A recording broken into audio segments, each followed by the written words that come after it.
Mesdames et messieurs, nous avons commencé encore une émission du spectacle de la foi. Comme toute la semaine, je suis présent avec vous, spectateurs. Je suis David Sorès, pour ceux qui ne le savent pas, c'est un plaisir. Et maintenant, nous allons mettre une émission de plus. Le thème d'aujourd'hui, beaucoup oublient d'aller à la véritable source. Qu'est-ce que cela? Très souvent, nous recherchons la réponse de diverses formes. Auprès de la médecine, avec des amis, des choses auxquelles nous croyons, parce qu'ils nous ont dit que ces choses fonctionnent, qu'elles peuvent nous aider. Mais la véritable aide vient de celui qui a créé le ciel et la terre. Oui, la véritable aide vient du Christ. Je demande comment le Christ peut nous aider. Il nous aide avec sa parole à lui. Jésus-Christ, quand il est vivant, a dit la chose suivante. Si vous croyez en moi, vous allez faire les mêmes œuvres que moi j'ai fait. De plus, d'autres feront des œuvres plus grandes, parce que je vais au Père. Ou soit, quand j'accepte que le Christ est vivant, et que je le reçois dans mon cœur, confessant avec mes lèvres qu'il est le Seigneur de ma vie, il commence à mouler la façon dont je travaille, dont je pense, dont j'agis. Pourquoi est-ce qu'il fait cela? Parce qu'il veut que je revienne à être tout ce que Dieu a prémédité que je sois, à l'image et ressemblance de Dieu. Et seulement le Christ, qui est à l'image, la propre ressemblance du Dieu vivant, peut nous enseigner ces choses. Ainsi le secret c'est, nous ne devons pas oublier d'aller jusqu'à Jésus, d'aller à la parole de Dieu. Vous pouvez être sûr, le futur que Dieu écrit pour vous, spectateurs, est vraiment brillant. On commence maintenant le spectacle à la foi. Tout à la fin, je reviens au nom de Jésus. Mes très chers amis, quand nous sommes dans la maison de Dieu comme aujourd'hui, nous devons être bien réveillés avec beaucoup d'attention parce que l'Esprit de Dieu doit nous donner ce pain qui va nous donner la force pour que nous reportions les batailles d'aujourd'hui, même si elles sont petites, faibles ou même qu'elles soient très fortes, ou que depuis très longtemps, elles nous font ployer, apparemment nous détruisant. Ainsi, comme Dieu ne peut être détruit, toutes ces personnes qui ont le Seigneur en elles ne se courberont jamais, ne seront jamais rendues honteuses et ne perdront pas la bataille. Vous avez déjà entendu parler de chrétiens qui viennent et sont agités, désespérés. Je ne sais pas ce qui est en train de m'arriver. Il faut que je fasse une pause parce que je ne supporte plus. Vous savez pourquoi ce chrétien est sans repos dans sa vie à lui? Allons à Matthieu au chapitre 11, le verset 28. Nous devons regarder vers tout ce qui nous a été enseigné. Je pense que cette parole a le bon destinataire dans beaucoup de cœurs qui sont ici présents aujourd'hui ou qui me regardent de toutes les régions. Parce que c'est une chose qu'on ne peut pas comprendre. Comment est-ce qu'un chrétien vit ainsi tourmenté, perturbé, sans paix, frappant contre le mur, de mauvaise humeur, répandant mal aux personnes? Qu'est-ce qui est en train d'arriver à ce chrétien? Matthieu 11, verset 28, Jésus a dit ainsi: « Venez à moi, vous, tous qui êtes fatigués et chargés, et je vous donnerai le repos. » Et donc le chrétien oublie d'aller à Jésus, il est fatigué. Il est vraiment surchargé, il est opprimé, il est contrarié, il est ennuyé, il est de mauvaise humeur, il sent un désespoir terrible, car la chair en arrive même à trembler, le cœur peut stopper à n'importe quelle heure, cela provoque un problème à l'estomac, ça provoque un problème aux intestins, ça provoque des problèmes dans le système immunologique, mais pourquoi? Parce que le chrétien ne va pas jusqu'à Jésus. Cette parole est pour toutes les personnes, venez à moi. Vous tous, ce n'est pas juste quelques-unes, non. C'est pour le prêcheur qui est à la tête de son travail, c'est pour l'ouvrier qui maintenant est à commencer, c'est pour cette personne qui a accepté Jésus il y a peu de temps. Tous nous sommes fatigués et nous sommes surchargés. Nous devons aller à Jésus. Et ça signifie quoi, aller à Jésus? C'est se soumettre à la parole de Dieu, c'est se courber devant toutes ces révélations que la parole apporte pour nous, tous les commandements de Dieu, tous ils ont en eux des promesses. Le verset 29, à présent, Jésus explique: « Prenez sur vous mon joug. » Qu'est-ce que c'est que ça? Soumettez-vous à mon autorité. Laissez que je règne sur vous. Placez-vous dans ma parole. Vous avez une autre pensée. Vous voulez faire autre chose, c'est d'accord. Mais soumettez-vous. Si ma volonté est contre, c'est parce que cela n'est pas bon pour vous. Ce n'est pas un conflit de volonté. Dieu veut et vous voulez, non. Dieu veut le meilleur pour nous. Et donc, nous devons voir ce que Dieu est en train de mettre sur ce joug. Le comment il est en train de me convaincre que c'est mauvais. Ou il est en train de me convaincre que cela est bon. Ce qu'il est en train de stimuler dans mon cœur en ouvrant mes yeux, me déposant ainsi, en me poussant à faire. Prenez sur vous mon joug. Soumettez-vous à ma volonté. Prenez sur vous mon joug et laissez-vous instruire par moi. Celui qui ne prend pas le joug et n'apprend pas de Jésus n'aura pas ensuite une bénédiction. Et il dit, car je suis doux et humble de cœur. Et donc comprenez une chose, si ce que vous êtes en train de vivre est une chose assez âpre, c'est une chose qui est en train de vous blesser. C'est une chose ainsi qui vient pour vous forcer, ce n'est pas de Jésus. Car il est doux et humble de cœur. Il parle très gentiment. Vous sentez alors dans la profondeur de votre être que vous devez laisser le péché ou que vous devez faire quelque chose pour Dieu. Donc ce n'est pas une chose faite avec des cris, des coups de pied comme une personne qui oblige, comme une chose qui continue à donner une attention terrible. Non, il est doux et humble de cœur. Prenez sur vous mon joug et apprenez de moi. Celui qui apprend de la religion apprend de l'homme. Il apprend de travers. Il reste avec une tension terrible et si vous êtes sous tension, vous allez à Jésus car il vous soulage. À présent, quand c'est de Jésus, tout est fait avec amour. Vous sentez au fond de votre être, mon attitude n'a pas été bonne. Ma décision n'a pas été correcte. Je n'aurais pas pu répondre de cette façon. Je n'aurais pas dû proposer tout cela. Je n'aurais pas dû discuter de cela. Je n'aurais pas dû accepter cette chose dans mon corps. J'ai fait ce qu'il ne fallait pas. Vous sentez au fond de votre cœur. Dieu n'emploie pas le haut-parleur du ciel et ni il crie dans votre oreille et vous éteint de désespoir. Et laissez-vous instruire par moi car je suis doux et humble de cœur et vous trouverez le repos. Et donc dans cette déclaration c'est écrit, il soulage quand vous prenez le joug, quand vous vous soumettez, quand vous êtes avec lui, quand vous répondez à la voix douce et gentille du Saint-Esprit, il est doux et humble de cœur. Il n'est pas une personne qui crie sur les autres, il n'est pas une personne désespérée, il n'est pas un patron mauvais, il n'est pas un être qui fait de vous devenir un fou. Non, il n'est pas comme ça, vous sortez de là. Donc allez à Jésus. Jésus, je suis très agité. J'ai besoin que le Seigneur me soulage de cela. À présent, je veux prendre ton joug, ton autorité. Je veux me soumettre à toi. Je veux me présenter devant le Seigneur. Il est doux et humble de cœur. N'oubliez jamais cette parole. Dieu est patient avec vous. Il traite là, dans la profondeur de votre être. Vous avez déjà péché 200 fois et il continue à vous convaincre. Mon fils, ne faites pas ça. Ma fille, ne faites pas cela. Vous sentez alors cette tristesse, cette rage, parce que vous avez cédé à nouveau. Alors vous y allez et parlez avec lui. Jésus, relève-moi. Donne-moi encore une chance. Maintenant, je veux me relever. Et il a dit que si vous faites cela, vous allez trouver le repos pour votre âme. Vous n'allez pas trouver la perturbation. Non, Dieu est en train de me châtier parce que j'ai commis une faute et j'ai chuté, je n'ai pas obéi. Non, vous allez trouver le repos.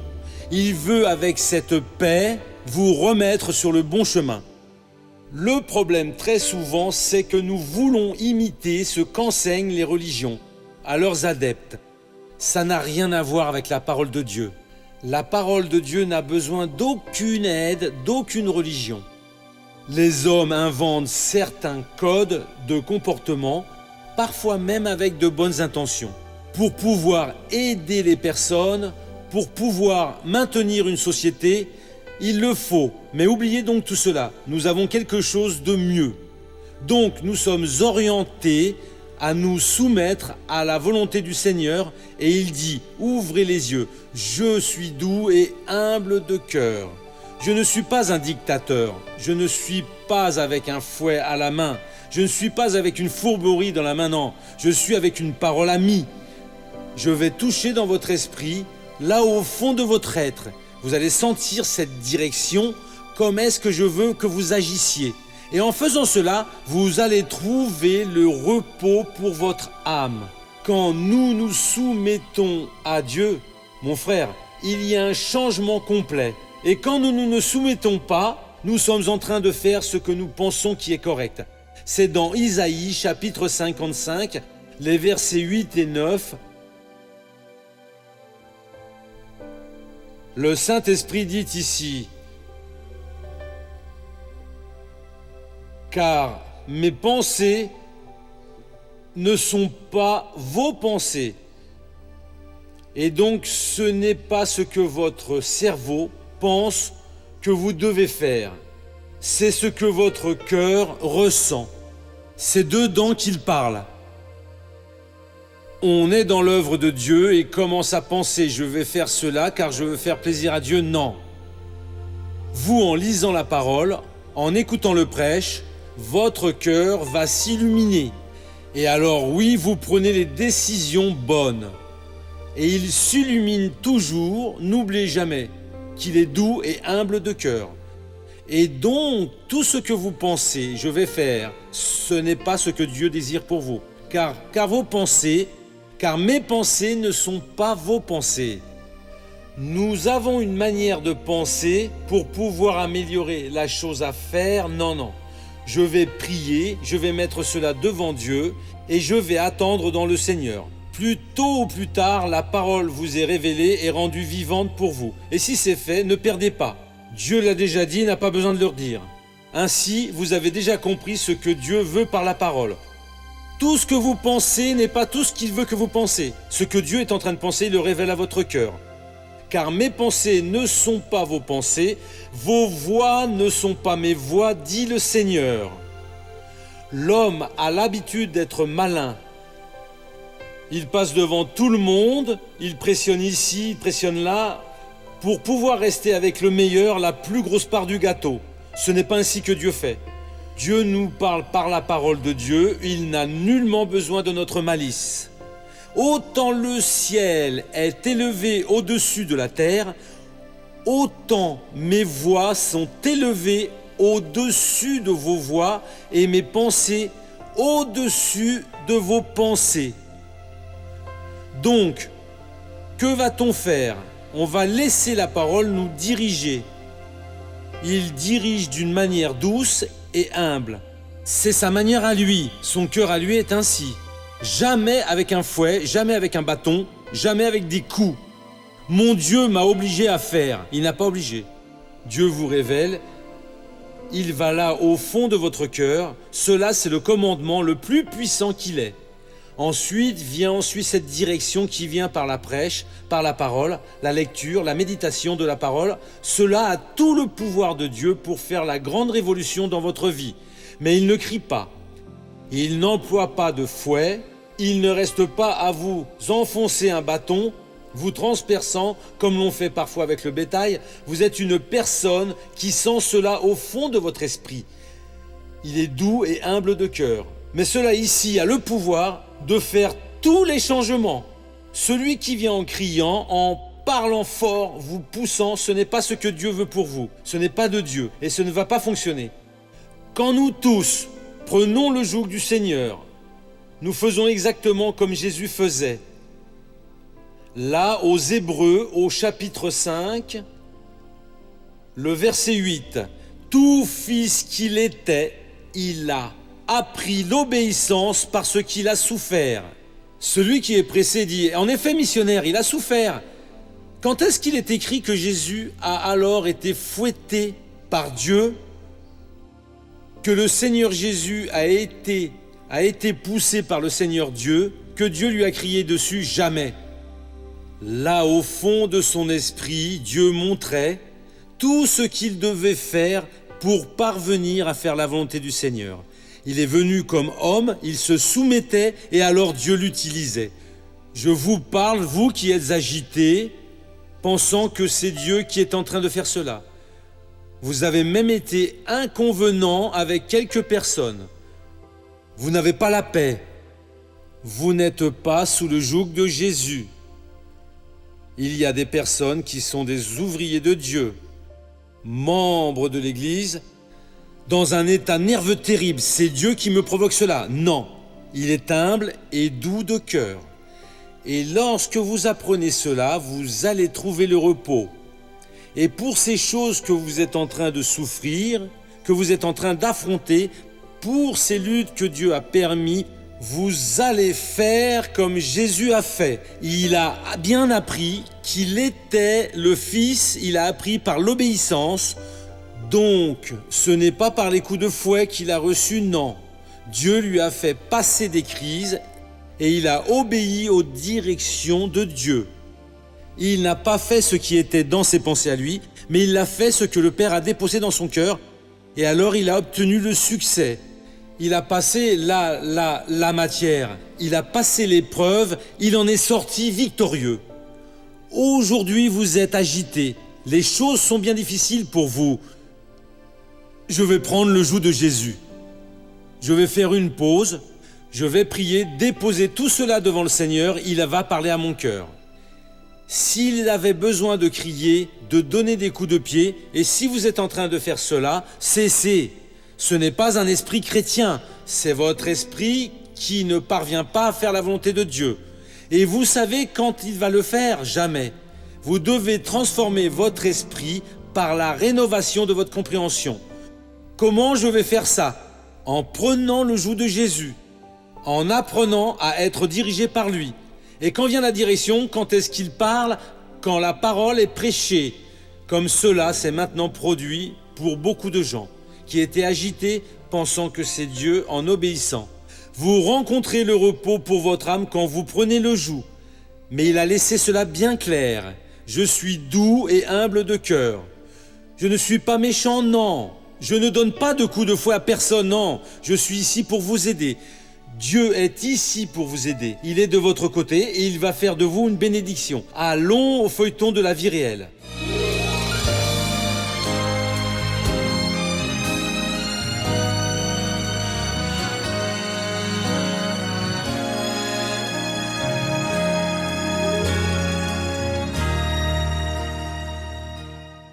Maria Raimunda était en plein travail quand, soudainement, elle a commencé à se sentir mal. J'ai commencé à sentir de la fatigue, à manquer d'air. Et alors, ça a continué avec une gêne au cerveau et aussi à la poitrine. J'ai commencé à crier. Au secours, aidez-moi. Alors mon patron est venu, et il m'a prise et il m'a emmenée à l'hôpital. De là, je suis allée à la maison et quand j'ai fait les examens et que j'ai pris le résultat, le médecin regardait, il n'y avait rien. Je sentais. Je pouvais sentir que mon cœur était vraiment comme une cocotte minute, quelque chose comme ça. À partir de là, Maria Raimunda décide de chercher l'aide des entités spirituelles pour mettre fin aux perturbations dont elle souffrait. Le marabout a parlé, vous allez devoir faire un travail, parce que si vous ne faites pas ce travail, vous allez mourir. Alors, je sais qu'il m'a fait entrer là dans une chambre, il a fait un travail avec moi, m'a même donné de l'eau spéciale à boire. J'ai bu cette eau spéciale. Après 8 jours cloîtrés dans cette chambre, et soudain, quand j'ai fait les 8 jours, je suis sortie de cette chambre. Je suis sortie pensant que j'allais vraiment bien. À ce moment-là, je ne sentais plus rien. J'étais assise un peu lente, mais c'est pas... Ce symptôme, il avait disparu. Après, comme j'ai plus voulu aller faire de la magie noire, alors je suis rentrée à la maison et le marabout a commencé à me menacer. Si vous ne faites plus de magie, je vais lâcher ce que j'ai pris, ce qui est prisonnier, vous voyez. Il me semble qu'il a vraiment lâché parce que j'ai commencé à sentir une oppression, un manque d'air, j'ai commencé à me sentir fatiguée. Et je voulais juste rester dans ma maison. Une de mes voisines a même raconté que je devenais folle. Tu deviens folle? Normalement, elle était une personne souvent triste, très abattue, mais au-delà des problèmes mentaux, elle avait aussi des problèmes spirituels et physiques aussi. Elle était une personne très faible, son cœur battait vraiment fort. Les allées et venues de l'hôpital sont devenues constantes pour Maria Raimunda, qui avait la sensation qu'elle pouvait mourir à n'importe quel moment. Quand je suis rentrée chez moi, je me suis allongée et j'ai attendu que la mort arrive, vous voyez. Alors, en parlant ainsi avec ma fille, tu vois, Cynthia, prends ce drap neuf que j'ai à la maison et donne-le à Antoine. Et cette batterie de casserole, donne-le à Marie. Et pour mon fils, donne-le à ma belle-mère. Quand je suis revenue à mon lit, au lit de ma fille, je me suis allongée et j'ai pleuré. Mon Dieu, mais je sais que je vais mourir. Mais je ne veux pas mourir, que j'ai un enfant à élever. J'ai commencé à penser à ma maison, j'ai commencé à penser à mes choses. Et Sœur Raymonde m'a appelée pour... Vous voyez Raymonde, je vais vous emmener à l'église de la Grâce, ici, dans notre quartier. C'est le pasteur Éloi. C'est lui qui est là et c'est lui qui prêche. On est arrivé, le pasteur Éloi m'a regardé, il a dit ainsi, je sais déjà ce qui était en train de se passer. Et Raymonde a dit, vous voyez pasteur, c'est un cas de vie ou de mort. Et le pasteur m'a emmené tout de suite dans le salon et il a appelé les ouvriers. Et alors je me suis senti mon corps immobile et un esprit qui sortait de moi. Puis le pasteur Éloi est venu, il a fait une prière et tout ça. Et il m'a demandé si je voulais accepter Jésus. Alors j'ai dit oui, je veux accepter Jésus. Elle a dormi là avec moi, vous voyez, elle a passé quelques nuits là avec moi, à la maison. Et nous nous réveillons le matin, voire même au milieu de la nuit, et nous commencions à combattre. Les forces spirituelles du mal, des esprits oppresseurs existaient dans sa vie à elle. Et alors moi, je lui prêchais la parole, je lui parlais de Jésus. Et ainsi, nous avons lutté pendant 2 mois. Et allant à l'église, Dieu a donné, il a conquis, il a donné la victoire. Tous les symptômes ont disparu. Et je ne supportais même plus de travailler. Je travaillais plus. Je travaille à nouveau. Les gens qui me voient dans la rue, ils voient la différence dans ma vie, le changement. Je fais l'œuvre du Seigneur et je suis dans la chorale. Aujourd'hui, elle est une personne vraiment heureuse. Et elle aime beaucoup aller à l'église pour louer le Seigneur. Aujourd'hui, je me sens très bien, grâce à Dieu. Jésus m'a rendu ma vie. Oui, gloire à Dieu. Celle-là ici était vraiment décidée à mourir. Je pense que la mort est là. Donne ce linge pour elle, donc cette casserole à l'autre. Mais Jésus a dit, je suis venu pour que vous ayez la vie et la vie en abondance. Voyez la différence. À présent, mon frère, cette parole d'aujourd'hui, ne l'oubliez jamais plus. Je ne sais pas ce que Dieu a dit à votre cœur. Peut-être que vous pensiez que votre problème était un démon qui ne vous laissait pas. C'était une maladie et votre problème, c'est se soumettre au joug de Jésus. De prendre ce joug, d'être en bas de celui qui est l'autorité, qui est doux et humble de cœur. Et donc fermez vos yeux. Père, je te remercie pour cette parole. Je te remercie pour ce que le Seigneur nous a donné. Et je crois, ô Père, que le Seigneur nous a ouvert notre compréhension pour que nous vivions bien mieux. Et je dis que j'en ai la pleine certitude. Et donc maintenant, Père, aide-nous à ôter ces pensées de l'homme, à ôter nos pensées qui ne sont pas les tiennes, à sortir de nos chemins qui ne sont pas les tiens, pour que nous suivions tes chemins et que nous obéissions à ta révélation. Et nous verrons que c'est infiniment mieux pour nous. Et cela va alors nous donner le repos dont notre âme a besoin. Et ça va se refléter dans notre corps qui est couvert de blessures, qui est replet de problèmes, qui est replet des nécessités. Oh mon Dieu, depuis le haut de la tête jusqu'à la plante des pieds, entoure cette personne à présent, manifestant ton grand pouvoir et détruisant complètement toute force maligne, relevant cet homme d'affaires, ô Dieu, qui est maintenant en train de dire « Qu'est-ce que je fais ?» Et il sait déjà quelle est la décision à prendre. Père, ce jeune étudiant qui était sur le point de faire une folie, mais qui maintenant a compris, cela n'était pas la voix de Dieu. C'était un coup de fouet, c'était un coup de massue, c'était le bâton qui était en train de me blesser, de me bousculer. Et l'agneau de Dieu est doux et humble de cœur. Père, quelle bonne parole que le Seigneur a donnée à cette femme aujourd'hui. Elle qui était désespérée, décidée à abandonner sa maison, pensant que cela c'était ta voix. Pour ce prêcheur, ô Dieu, qui était mauvais avec les personnes, pensant qu'il devait rester avec cette mine d'homme en colère. Non, il doit rester avec cette douceur d'un agneau, d'un ami, du pasteur, qui prend la brebis égarée, la tenant dans ses bras, il lui fait des caresses, il soigne les blessures, l'alimente, la protège. Jamais il n'emploie de fouet. Et si, ô mon Dieu, avec sagesse, il remet la brebis sur le chemin correct. Oh mon Dieu, merci beaucoup maintenant. Merci parce que ces personnes ne sont jamais plus les mêmes. elles vont à partir d'aujourd'hui marcher vers le nord que le Seigneur leur a donné. Tu es si doux, tu es humble de cœur. Oh mon Dieu, en toi, elles trouvent le repos. En toi, oh mon Dieu, elles rencontrent la paix. Elles trouvent le soulagement. Père, à présent, je vais utiliser l'autorité. Au nom de Jésus-Christ, j'attache tout ce mal, cet esprit qui trompe, cet esprit religieux menteur qui était en train de détruire cette personne, qui était en train de faire que cette personne soit bouleversée, se fâchant avec son mari, se fâchant avec son épouse, se fâchant avec son patron, se fâchant avec l'employé, se fâchant avec le frère, se disputant avec la sœur. Mais à présent, Dieu, la paix est venue, la vérité a brillé, et je redis à vous, force maligne, sortez de cette vie, allez-vous-en pour ne plus jamais revenir, au nom de Jésus-Christ. Bien, nous revenons. Et maintenant, qu'est-ce que vous allez faire? Vous avez reçu la prière de la foi et entendu la bonne parole. Vous avez vu l'histoire de cette personne qui a été libérée des esprits, oui. Et maintenant, je vous demande, si cette personne s'est libérée d'une chose qui l'opprimait, Dieu ne peut-il pas vous libérer de vos doutes? Dieu ne peut-il pas vous libérer de votre infirmité? Voyez, en vérité, cette infirmité n'est pas la vôtre. Elle appartient à votre ennemi. Un ennemi qui, en fait, Dieu a déjà vaincu. Donc vous devez vous assumer aujourd'hui, vous relever, déclarant, commençant à proclamer que la victoire est la vôtre au nom du Seigneur Jésus-Christ. La victoire sur la peur, la victoire de votre espérance. Beaucoup sentent de la peur encore en ce jour d'aujourd'hui. Pendant qu'ils laissent la peur les dominer, ce sont les personnes qui sont vaincues. Vous n'avez pas besoin de craindre, parce que le Christ est avec vous. Vous pouvez honorer tout ce qu'il a déclaré. Et s'il vous appelle aujourd'hui pour être un membre qui parraine, pour aider cette émission à se maintenir à l'antenne sur cette télévision, peut-être que vous regardez et que vous l'appréciez, et cette émission a un coût. Et pour cela, elle est payée. Avec l'amour des personnes qu'elles sentent dans leur cœur.